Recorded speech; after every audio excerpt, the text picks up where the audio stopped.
There are three doors into Netflix. Most independent filmmakers do not know that. They think that there is one door, some mysterious submission process where you send your film into the void and hope that someone on the other side says yes. There is no such door. What actually exists are three completely different pathways, each one operating by entirely different rules, requiring entirely different relationships, and open to entirely different kinds of filmmakers. And here's the thing that matters most. Only one of those three doors is realistically open to most independent filmmakers right now.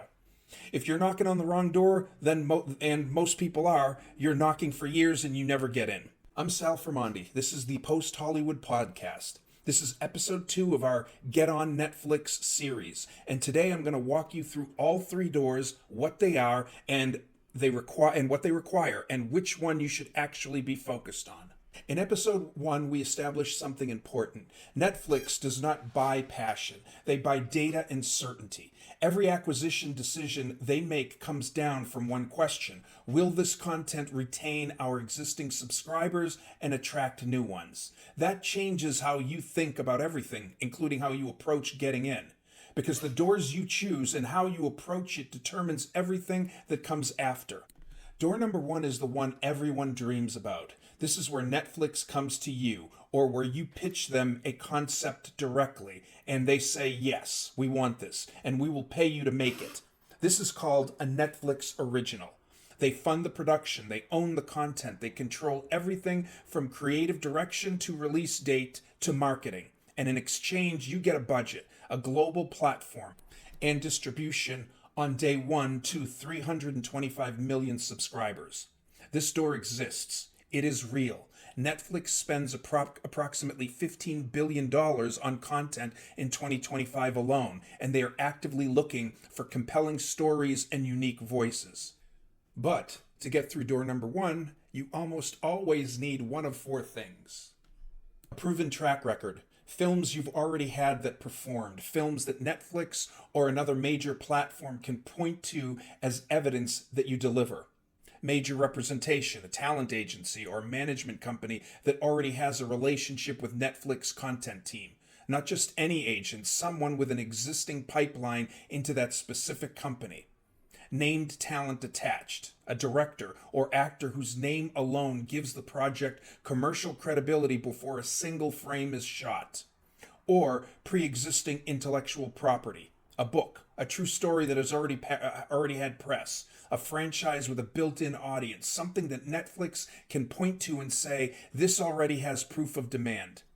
Notice what is not on that list. A great script, a passionate filmmaker, a film that deserves to be seen. For the vast majority of independent filmmakers making their first or second film, without major representation, without a track record, without a named talent attached, door number 1 is not just difficult, it's effectively closed. And I want to be clear about something. This is not a permanent condition. It's a current reality. The goal is to build the kind of career that eventually gets you in front of that door with something worth knocking with. But if you're spending your energy trying to pitch Netflix directly right now without those 4 things, you're knocking on that door and it's not going to open. And there are 2 other doors that you should know about. Door number 2 is where most of the realistic Netflix success stories for independent films actually come from. This is where your film already exists, it is finished, and it has been seen somewhere. It has generated some kind of buzz or recognition, and Netflix decides that they want to license it for their platform.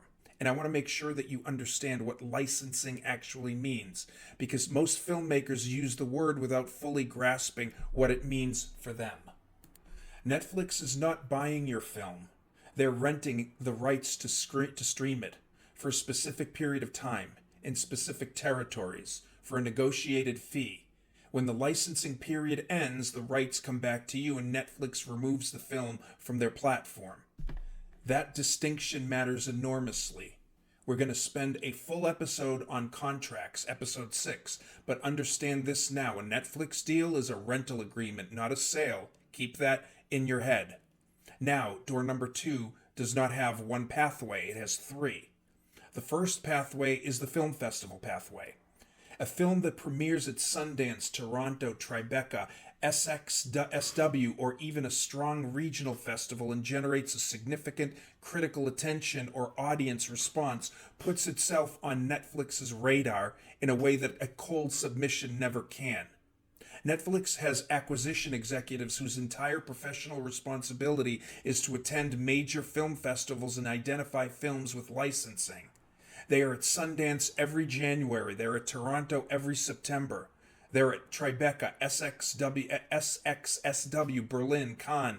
They're watching these films. They're watching the audience's response. They're reading the reviews.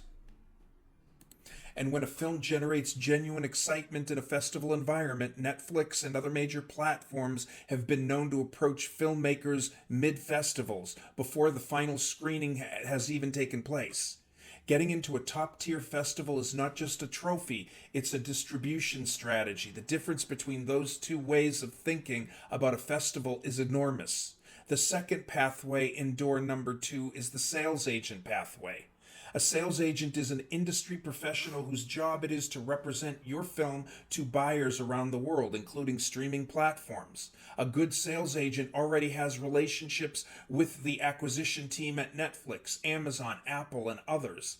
They know what each platform is looking for at any given moment. They know how to position your film, how to time the submission, and how to negotiate the deal. They take a commission, typically around 15%, but for many filmmakers, they are the most direct route through door number 2. The third pathway is performance data. If your film has already been released on another platform through a limited theatrical run through any distribution channel and it is generating strong viewership numbers, Netflix takes notice. Remember what we said in episode 1. Netflix runs on data. A film that has already proven that it can find an audience is infinitely more attractive to their licensing team than a film that is asking them to take a leap of faith. This is why building your audience before you approach Netflix is not just a nice idea. It's a strategic move. Every platform where your film performs well is a data point. Every data point makes the Netflix conversation stronger. Door number 3 is the most accessible one for independent filmmakers, and also the most misunderstood. This is the door that involves a middleman, specifically either a film distributor or a film aggregator who has established a relationship with Netflix and can submit your film on your behalf. And here's something critical that most filmmakers don't realize until they're already deep in the process. Netflix does not want to deal with individual filmmakers directly when it comes to delivery and technical submissions. Even when they have already agreed to license your film, they will often ask you to route the actual delivery through a distribution company they already have a business relationship with. This isn't personal, it's logistical. Setting up new filmmakers as a vendor in their system, processing their paperwork, managing their technical delivery, it's more work that Netflix wants to take on for a single title. This is exactly what happened to Jeff Deverett, the producer with 3 films on Netflix that I mentioned in episode 1. The first time Netflix agreed to take his film, they loved it. They wanted it. But they told him directly, we want delivery to come through a distributor we already work with. They handed him a list of 6 or 7 approved distributors and told him to go negotiate a deal with one of them. He did. He paid a commission for work he had essentially already done himself. Second film, same thing. Third film, he finally got to deliver directly. That process took years. Now, what's the difference between a distributor and an aggregator? Because most filmmakers confuse them, and confusing them can cost you thousands of dollars. A distributor is a deal maker. Their job is to sell your film. They pitch it to platforms and buyers around the world. They negotiate licensing deals on your behalf, and they handle the business and the legal side of those deals. They typically take a commission and may ask for a percentage of back-end revenue. An aggregator is a delivery specialist. Their job is technical. They take your finished film, encode it to the exact specifications required by each platform. They perform quality control, packaging all the required materials, and they submit that complete package through the proper technical channels. The distributor opens the door, the aggregator gets you through it properly. The approved aggregator that work directly with Netflix includes companies like Quiver Digital, ODM Media, the Movie Partnership. These are not random vendors. These are companies that Netflix has vetted and certified as reliable delivery partners. Your film has to go through one of them or a distributor who works with one of them to get onto the platform. We're going to spend all of episode 3 going deep on who these people are, what they charge, and exactly what they do. Because the financial picture of what a Netflix deal actually looks like once everyone has taken their cut is something every filmmaker needs to understand before they actually sign anything. So 3 doors. Which one is actually open to you right now? Here's the honest answer. If you're an independent filmmaker in 2025 without a major track record, without agency representation, and without a film that has already generated significant buzz or viewership data, door number 1 is closed for you now. Door number 2 is possible, but it requires either a strong festival run, a capable sales agent, or demonstrated audience performance. It requires proof of something. Door number 3 is the most accessible. But accessible does not mean easy. It doesn't mean free. It doesn't mean guaranteed.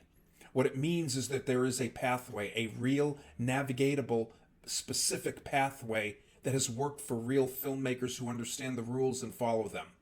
The door is there. The question is whether you know how to open it. And the answer to that question is what this entire series is built to give to you. Let me recap what we covered today. Door number 1. Netflix commissions it directly.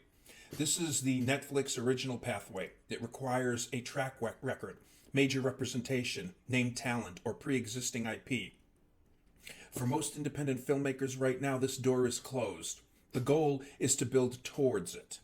Door number 2, Netflix licenses your finished film. This opens through a festival run, a sales agent, or a demonstrated audience performance.